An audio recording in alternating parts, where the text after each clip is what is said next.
Hi there and welcome to my podcast show, Technologies Impacting Society. And in this episode, I got to speak with Professor Rob Kitchin about slow computing. Rob has just finished writing a book with Alistair Fraser called Slow Computing. You'll find it at slowcomputingbook.com. And it's all about taking control of our digital lives. Digital technologies should be making our lives easier, and to a large degree they do, transforming our everyday tasks, but also they're somehow affecting our well-being and our concentration spans. And in this book, Rob has drawn on the ideas of slow movement, and slow computing sets out numerous practical and political means to take back control and counter the more pernicious effects of living digital lives. Rob is also the author of 4 crime novels and 2 collections of short stories. He's also professor and ERC Advanced Investigator at the National Institute of Regional and Spatial Analysis at Maynooth University, for which he was the director between 2002 and 2013. He's currently a principal investigator at the Programmable City Project, funded by the European Research Council, and the Building City Dashboards Project, funded by Science Foundation Ireland. He was formerly a PI for the Digital Repository of Ireland from 2009 to 2017 and the All-Ireland Research Observatory from 2005 to 2017. I'm Rob Kitchin. I'm a professor in the Maynooth University Social Sciences Institute, and my specialty is human geography as a discipline, but most of my work is really on the relationship between technology and society. I suppose with the data revolution we're having now, where is your keen interest, Rob? Which is the main sort of area of technology? Can you tell us a little bit about that? So most of my work's been on, I guess, smart city technology, but I've been writing about technology, society and space, really, the intersection of those 3 things, well over 20, 25 years. I think my first article on the internet was back in 1995, I think. So I've been interested in this relationship about how particularly internet technologies have kind of changed our relationship with space and more recently with time, and kind of reconfigures all different kinds of spaces, whether that's the home or whether it's work or whether it's kind of neighborhoods or whether it's larger regional economies and so on. So I'm kind of interested in that relationship. So I started on the internet, and then I moved on to thinking about software and how software creates space. How does software produce space? And a good example of that's something like an airport. Like the airport simply doesn't function without software. Everywhere from buying the ticket to checking in to going through security, going through immigration, going through passport control, all of those kinds of things are mediated by software. And the plane itself is basically, a box with wings that's a whole set of computers, basically a whole set of computers with wings. And so I started to then think, well, so rather than just kind of world inside the computer, I was much more interested in how software was, and how software was being embedded into everyday objects. So all kinds of different things started to move from being dumb to being smart. And then more recently I guess from around 2012 onwards, more interested in data. So all of this software has to work on data, and all of these smart objects produce lots of data. So then how does that combination of kind of algorithms and data kind of manifest itself in lots of different ways, and how does it shape our everyday lives in different ways, and then how it feeds into kind of decision making, choice making, nudging, altering our behavior and so on. So that was a kind of move towards looking at this notion of the data revolution, I guess. But you've written a very interesting book called Slow Computing. Can you talk a little bit about that, Rob? Yeah, so a lot of my work has been on, what are the consequences for these technologies? What do they do? How do they do it? And the Slow Computing book was more of an attempt to say, what do we do about it? And as individuals, how can we maybe take back some of our sovereignty? So in relation to time and in relation to data, how can we get some more control over how these technologies impact on us? So it's really about kind of setting out the ways in which these technologies impact on us, and then both individually and collectively, what can we do to try and make sure the technology works for us rather than against us, and allows us to kind of have the joy of computing. So computing is very useful, and lots of people get lots of benefit out of it, whether it's from entertainment or whether it's work or whether it's keeping in contact with family or whatever it is. But how do we do that so it's not done in a kind of pernicious way where we become the product and we're being manipulated by companies or states, and that we have some kind of sovereignty and some kind of power inside of that set of relationships. Your book is on slow computing. From what I read, it's basically about taking control, as you're talking about there, that, you know, we hold on to our own data, but we're trying to take control of our own digital lives.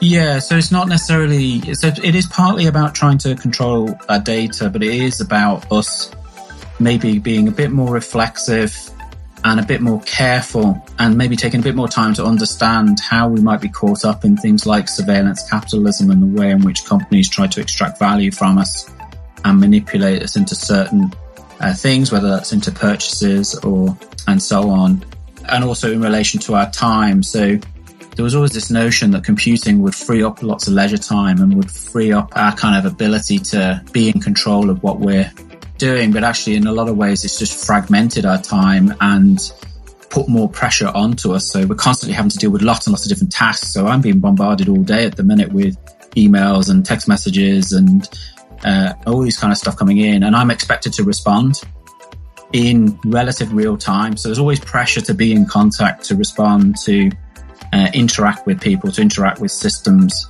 and so on. And also because things are not so managed and things are at serendipity. So it used to be, if I wanted to go and meet somebody, I'd say, I'll meet you under Cleary's clock at 3:00. And we both had to be there. Whereas now I have a phone and we can kind of negotiate as we go along. And at one level, that's great. But another level, that kind of fragments the time and lets you interleave more things and actually makes things more pressured, because now you can try and balance more things. So rather than just go to Cleary's clock, you might also want to deal with kids, deal with bills, answering emails while you're at the bus stop. You're doing lots of other things rather than just to kind of leisurely go there as a one single activity. What made you write the book, Slow Computing, Rob? Well, it's partly to do, I guess, with my kind of background around kind of policy. So I've been in a kind of a policy kind of institute for a long time. So a lot of the work that we do is about trying to understand what's going on and then try to give advice. So a lot of our work has been around kind of things like spatial planning and population and so on. So we wouldn't just analyse what was going on. We would also then have to try and say to the policymakers or to politicians or to community groups, this is what we think should happen. And not really done that in relation to this technology stuff. So a lot of my work has been critique without necessarily saying, well, this is what should happen instead. Although some of my work has been doing that, but in a very normative way, so in a very kind of theoretical, conceptual way, as opposed to a very practical, grounded way.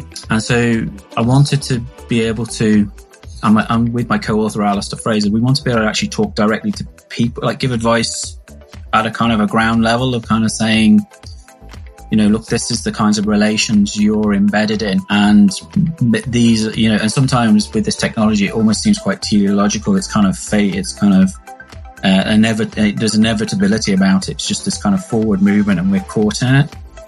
And actually saying, well, no, like we can actually push back. We can actually do little things to gain back some control.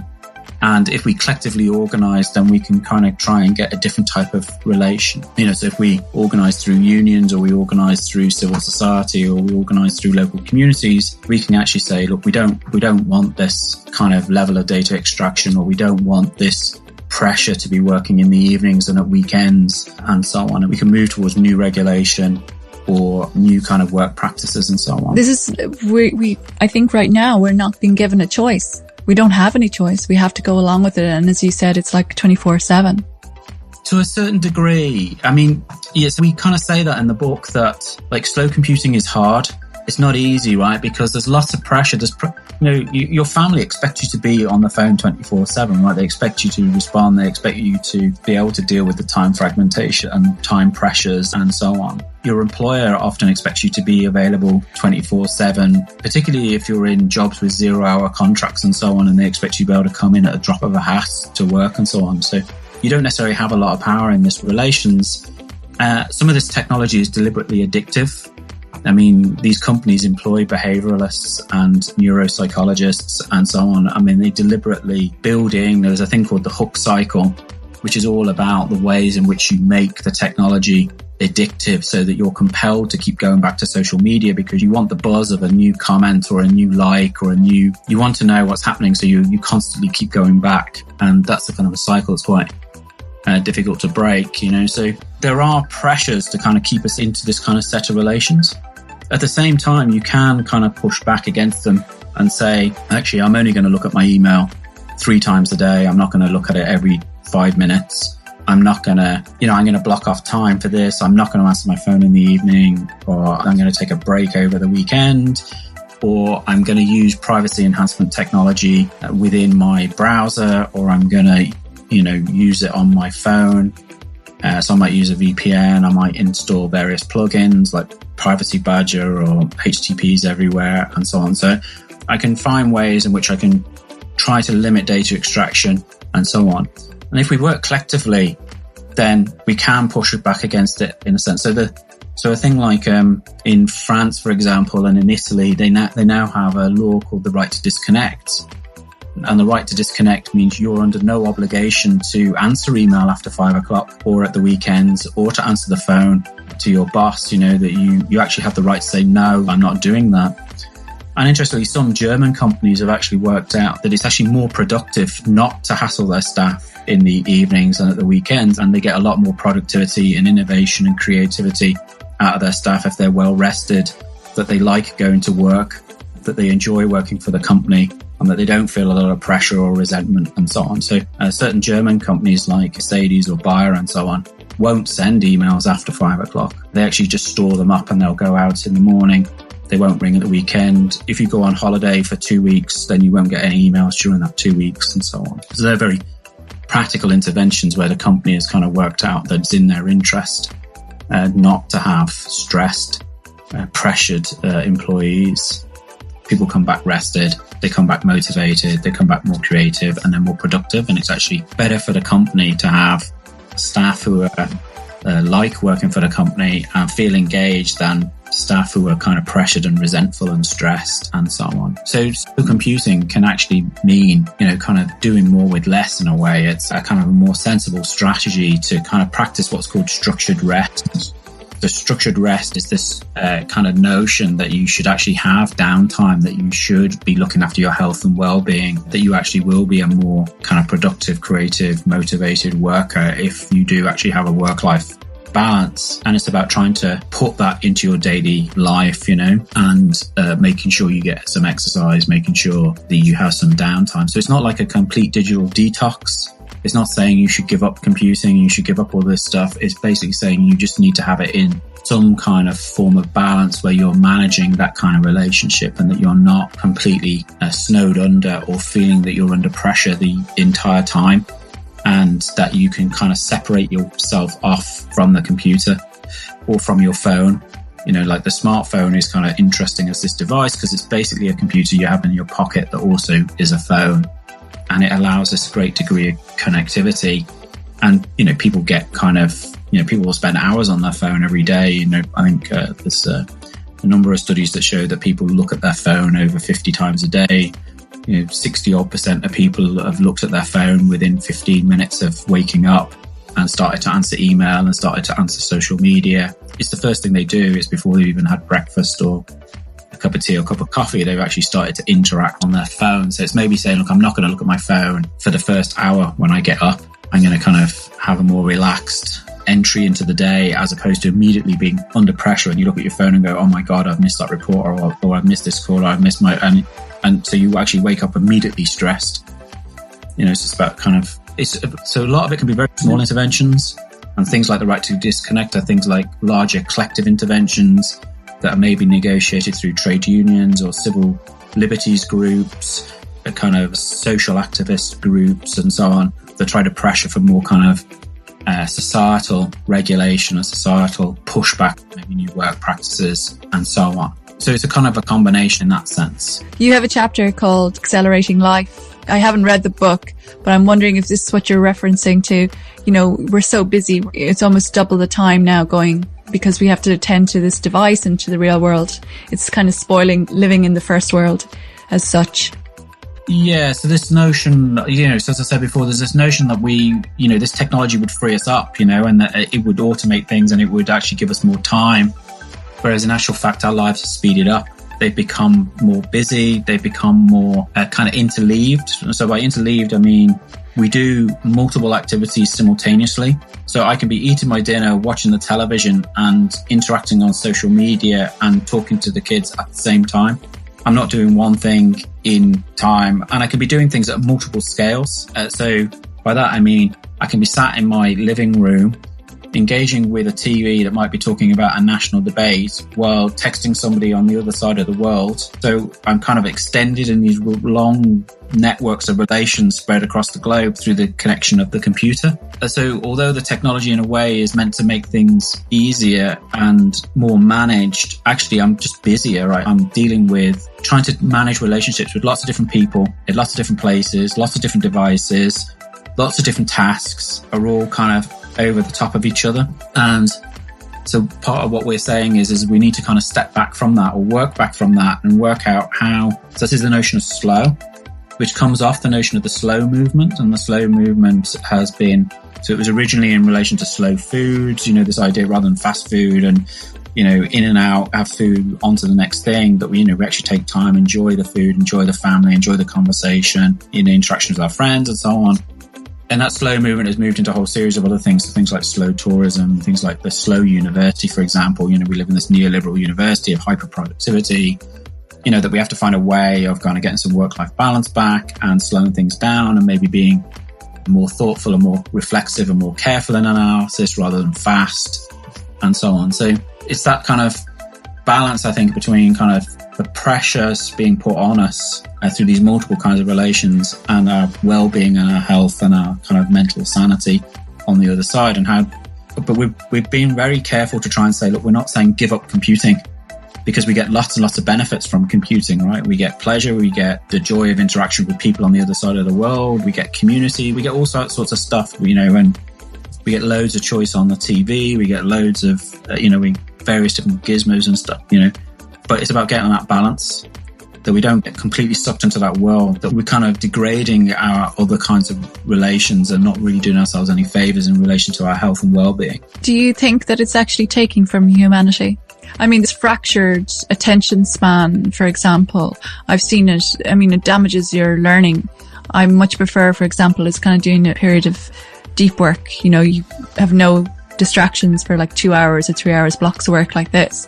But I've seen what it does to my own attention span, and I often wonder how this affects my nervous system.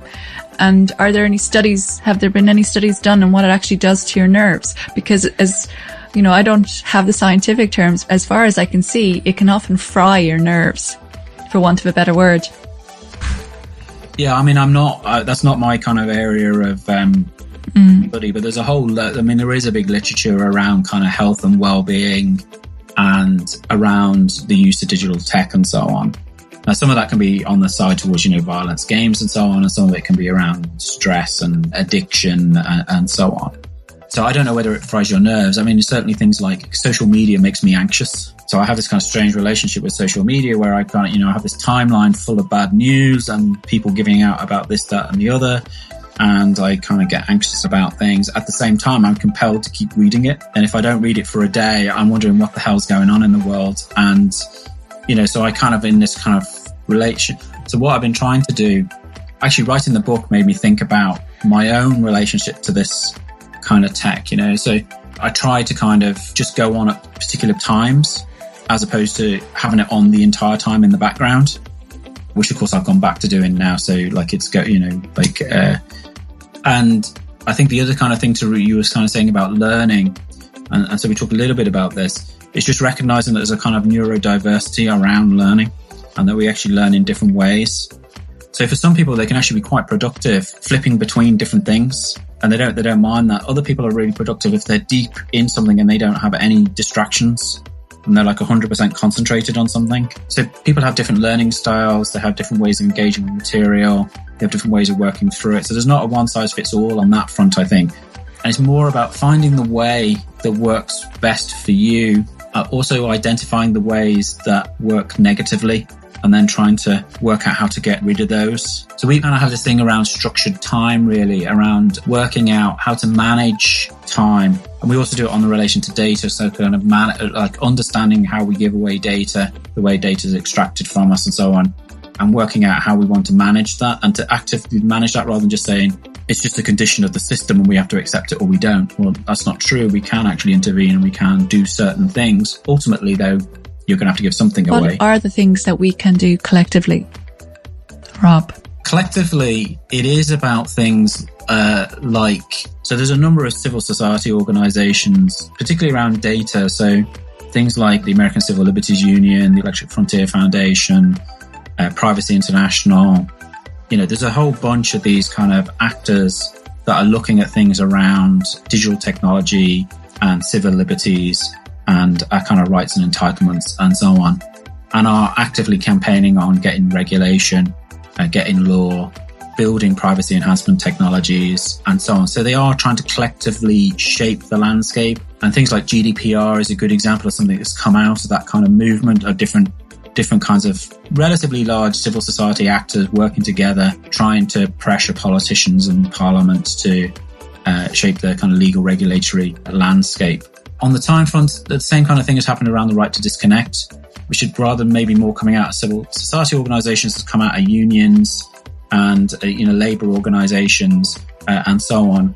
And things like the gig economy has kind of shifted quite a bit of kind of organization, activist labor organization around things like time management, because the gig economy is partly around altering the temporal relations of work and so on. So there has been a bit of organising on that front and a bit of pushing back. How can we find out is there the area of obviously digital ethics that's still new, and digital care? These are new emerging sectors. I think a lot of this is about education, because I think a lot of people don't know, they don't care, and they give away an awful lot of their rights when they give away their data. And I don't think they understand, I'm not saying that in sort of being a know-it-all, but I don't think they fully understand the consequences of giving away their data and their rights being gradually eroded. Yes, that's right. So particularly around the data too, because there has been this massive growth of data brokers and of data markets, and all of these different technologies are extracting data about us. All the different kinds of services that we interact with are extracting data about us, and those data circulate and they're shared and they're monetized and value extracted from them, and they have consequences for us. So the data might well shape, whether you get the tenancy or whether you get the loan or the mortgage or whether you get the job, or even who you date. Right, if you're using one of these dating websites, or who you interact with on social media, so whose messages pop up in your timelines and whose are hidden, what adverts you see, how you might be nudged, so how recommender systems work to influence maybe what TV you watch, what books you buy or read, what music you listen to, and so on. So this data has consequences even if you don't necessarily realize it. Now, some people will say, well, that's great because I get to watch the TV I like, and I get to listen to the music I like, and I get to date people I like. But there's a balance between the degree to which you have real agency in those decisions and the degree to which you're being manipulated. And at the minute, you might not necessarily know where that balance lies. And you might not necessarily know how much data is actually being pulled away from you. So whenever I run my classes, whenever I give public talks, I kind of show people the data that's collected about them. They're often quite shocked. Shocked, I bet, yeah. But then they say, what can we do about it? And then they kind of say, well, there's nothing we can do about it. If I want to use Facebook, I just have to accept that they're going to take all this data. And if I use Google, I just have to accept they're going to take all this data and so on. But that's not necessarily true. I mean, the simplest way to stop Facebook getting data about you is not use Facebook. But that's difficult if all of your family and friends are on there, and that's where the platform they want to communicate through, because it's very difficult to say to everybody well, okay, we're all leaving Facebook and we're going somewhere else. So it's difficult to get an entire network to move. So that's why they kind of exist in kind of monopoly positions. It's not just as simple as saying we're going to leave Facebook. So that's why Facebook needs to be regulated around some of its data practices and its privacy practices and so on. But there's still things that you can do, like using Facebook Container, for example. So it basically puts Facebook in a container on your browser so that it can't track you while you're across other websites. It doesn't track you across the like button or across the other kinds of things. It kind of helps block them building up a bit of a profile around you. It might be, so it's being careful about what you actually post on Facebook. I don't mention anything about my family on Facebook. I share work things and I share things about the media, and I do share things about what's going on, so I might say, oh, we've just built a new chicken coop or something. But I don't mind saying that. So my rule is I don't put anything on social media that I wouldn't say in the pub or in the hairdressers or in a public environment that I don't mind people to hear. But anything that I only close people to hear, then I don't put that up. And it's the same kind of thing with a photo. You don't put up a photo that you don't mind being shared with everybody on the planet. Because once it's online, people can screen grab it, they can share it, they can do all the kinds of things with it. So it's just maybe I think self-reflexivity is a big part of this. And I think you're right, education is a big part of that. This stuff should be taught in schools, that people know, what kinds of data is collected about them, what kind of happens with it. Because what happens on the school stuff doesn't just disappear, right? So it's there in the background, so if you put up stupid nude photos of yourself, they don't just disappear. When you were drunk and 16 or something, you have to be a little bit kind of savvy about how some of this tech works. And thank God it wasn't around when I was 16. Yeah, likewise, I think it's very difficult because the teachers themselves don't even understand how it works. There's just not enough resources to go around in a society that's based on science and technology. Yeah, and it's the same when I did a report for the data forum and the Taoiseach's office a couple of years around smart city technology, and that was one of the things I recommended was we need proper education and training about things like, what data is collected, what happens with it, how's it used, and then also things like cybersecurity and proper kind of protections in around this, that the people inside organizations need to know this, the people running this technology need to know this, and the people that the technology is focusing on or managing or delivering a service to need to know that as well. And we've not been that great at doing that. And data brokers are an interesting market sector in that they're almost black boxes. Nobody really knows what's going inside of them. They're kind of very secretive organizations, and we don't have good insight as to what kinds of data they've got, how they're integrating, linking that data together, how they're extracting it, how they're monetizing it. We have some idea about how they're monetizing it because they have to be able to sell the services to other people. So we do have some notions, but there's lots that we don't know. And most people in society have no idea what data brokers are doing. They don't know what data those data brokers hold about them. In Europe, we have things like GDPR that tries to regulate that kind of stuff, but we still don't. There's lots of stuff that's probably going on there. In places like the US and so on, I think it's a lot more fragmented on the kind of privacy legislation front and practices. And what you can do with the data is much more open than within Europe. What are your own personal strategies of slow computing, Rob? I do try to do the structured kind of rest business that I don't not necessarily trying to work in the weekends or in the evening. I try to block it all. So I work very intensely between 9 and 5. I take my break. I always take breaks. I always take my 11 o'clock break. I always take the hour for lunch. I always take a break in the afternoon. So I kind of try to structure in that sense. Try to keep, so not looking at, there's what I say I do and then what I actually do, right? But the idea is I don't look at email or I don't answer email or I try to manage how long I look at social media or whatever it might be. Try not to look at the phone within the first hour of waking up. It's just that kind of stuff. And then on the data stuff, I've already said, I try to curate what I share. I use things like privacy enhancement tools. So I use Firefox as my browser. I would have Facebook Container. I'd have HTTPs everywhere. I'd have Privacy Badger. I've got I have Ad Blocker. I have a bunch of stuff that tries to manage the data extraction coming off of what I'm doing. I'm using a VPN. So some of my stuff is around time. Some of my stuff is around data. And the house is pretty analog in the sense of I don't have a smart kettle or coffee maker. I don't have a smart TV. I don't have a smart washing machine. I'm only connecting things up that I think basically it's just the phone and the laptop are really the only digital things that are connected onto the internet. So there's no other data extraction going off of home appliances. Now that will become more difficult over time because they just won't sell a mechanical washing machine anymore. It'll be a smart washing machine and you just won't have a choice. So it'll be increasingly difficult to do that. But at the same time, you don't necessarily need to connect the washing machine to the internet for it to work. Or your fridge. Or your fridge. Yeah, I don't need a smart fridge. I can open the door and see what's in there. I don't need the fridge to tell me, you know. So what are the steps, Rob, we can take also towards a more balanced digital society?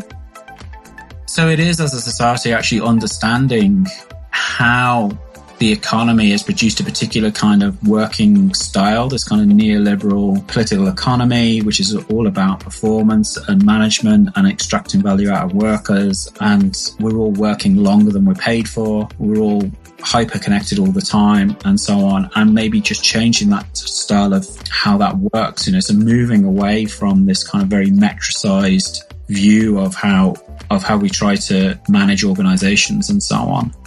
And maybe thinking about the kinds of workplaces that we want to live in that we want to work in, and how they're managed and run, and things around like the civil society and things like labour unions and so on, and actively as a society trying to shape policy, shape regulation, shape social expectations, so shape what we actually expect people to be doing.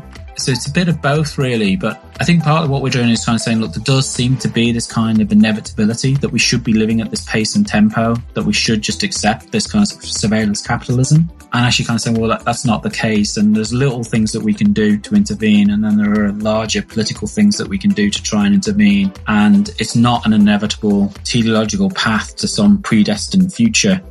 You know, the future is there to be shaped, and we can try and do interventions to shape that. And that we do need to push. If we don't do anything, then we will get the future that others want for us.